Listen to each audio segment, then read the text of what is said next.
This is my favorite paragraph in it. I think here he kind of pulls everything together, and you do have that sense of the human beings in this setting.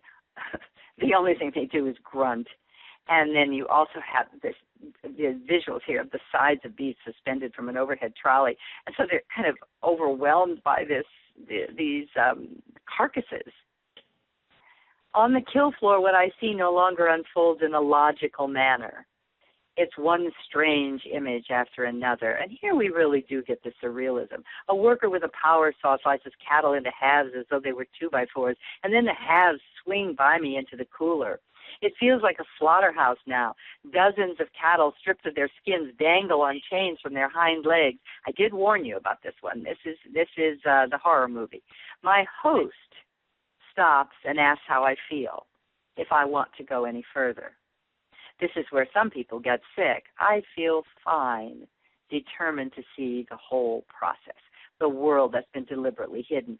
Talk about ethos here. Okay, other people get sick. I don't. I'm fine. I'm going to see it all. So you, again, have the sense of the person who's giving you this account being a person of strength, commitment, and also absolutely laser-focused purpose.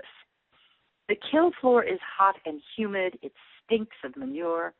Cattle have a body temperature of about 101 degrees, and there are a lot of them in the room.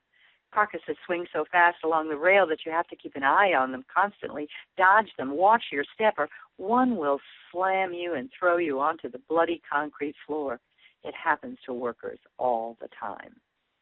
Now, I'm actually not going to go into the next paragraph where we see a man reach inside the cattle and pull out their kidneys with his bare hands, because you get the picture here. There's a lot of details here, certainly appeals to pathos, but also the person is presenting information in such a way that there's a kind of objectivity to say this is not atypical. This is something that's real. This happens. This is where these people work. This is the kind of environment in which the meat that will show up in the grocery store in those nice, clean-looking plastic containers, this is where it all starts. This is where it begins. So I think you definitely have the Inferno here, and it really reminded me of Dante's Inferno because it's also cold when you get to the center of it, which is just exactly like Dante. And the kill floor. He's painting a picture of hell here pretty clearly. For 1 second, though, in that last paragraph you didn't read, there is one more reference that makes you think about audience, because he mentions the white skulls painted by Georgia O'Keeffe. Exactly. Pretty sophisticated. Exactly. Again, talking about audience here. And it's funny when you mention that, Robin, because we go from that allusion to, we go from this incredibly gritty and graphic description of blood and misery to that allusion to O'Keeffe, which, granted, as he says here, picking them almost as clean as the white skulls painted by Georgia O'Keeffe, and yet those paintings are so beautiful and clean, so streamlined. But you're right, his audience will get it. They will get it. Okay, let's look at how you might put these two together and how the one illuminates the other and talks back to the other. Nicole, I think we have another slide with some questions on.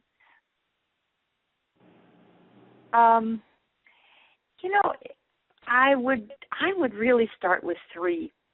I would say, do you consider fiction or nonfiction more effective when used to expose unfair practices and corruption? Granted, we don't have the whole book of The Jungle, nor do we have the whole book of Fast Food Nation, but you've got two excerpts here to at least start that discussion. There's obviously no answer to this.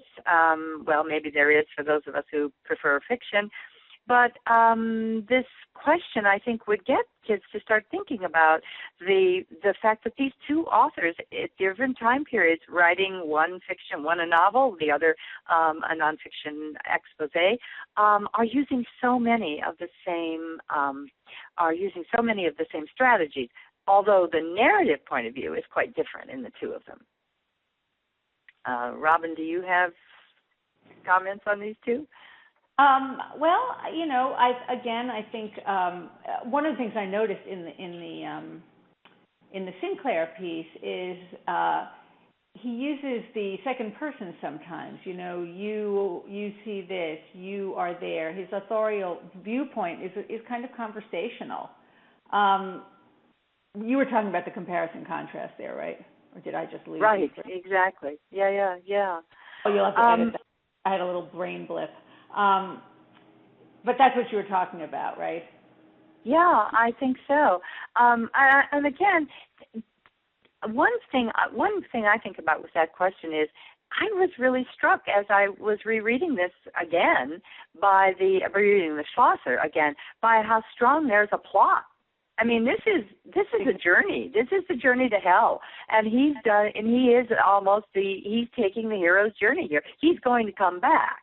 Now, those workers don't all get to come back, and if you look at the rest of that section, if you have CIA Lit, you'll see that he does zero in on a particular person, Jesus, and he talks about him and then he talks about injuries that people have sustained in this environment, and the one losing some fingers and then being told, well, if you can't use the left hand, use the right. Another one who actually loses an arm gets a different kind of job, and so he does move into very specific individuals and move the focus away from himself to some extent.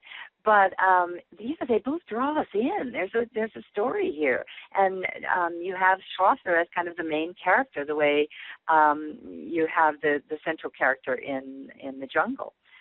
Again, excuse me for interrupting, but it's interesting how Jurgis sort of in that passage is kind of sitting there reporting what he's heard. I've heard this from this person, I've heard this from another person.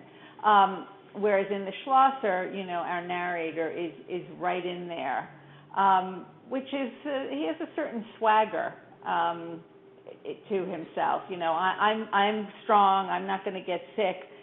It's a little bit of authorial distance, I think, also, even though the narrator of the jungle is not there, but we become so involved with Jurgis and we care about him and his family, and he doesn't get to escape. He doesn't get to go back to his nice job writing for The Atlantic.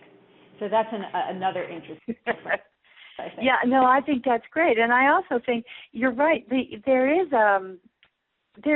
hyperbole also in Schlosser. I mean, you can't not see that. I mean, Sinclair is writing as a novelist, and he has more control in some ways. Schlosser is determined to make us sick. He's determined for us to be horrified.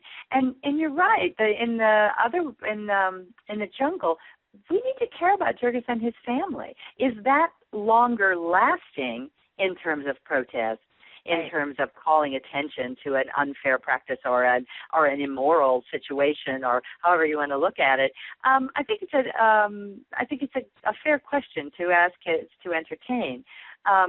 The obvious one, the compare and contrast the arguments they make. Well, their arguments are very, very similar, and they both have to do their research. The novelist has to know what's going on, just as has to be factually correct, just as the journalist does. Perhaps we don't hold the novelist to the same high standard of fact checking that we do the journalist, but they have to have. He obviously did his homework. Sinclair knew what was going on. He was not making things up. And yet the presentation of them is slightly different, somewhat different here. So I think asking about which one is more effective is a really interesting point, and one that, again, gets students into both of the passages. And I do think Robin's been emphasizing audience. I like that. I think asking who the audience is for these, and I'm not sure the audience is all that different, as you say, writing for The Atlantic. And that, again, brings questions there about intent and purpose. And I think you've got two very fine writers here writing on a subject that continues. I have question 4 here I just want to mention before we have to sign off, and that is, are the books from which these excerpts taken still relevant? After doing some research, do you agree or disagree with Schlosser's comment that Sinclair would be amazed by how little has fundamentally changed?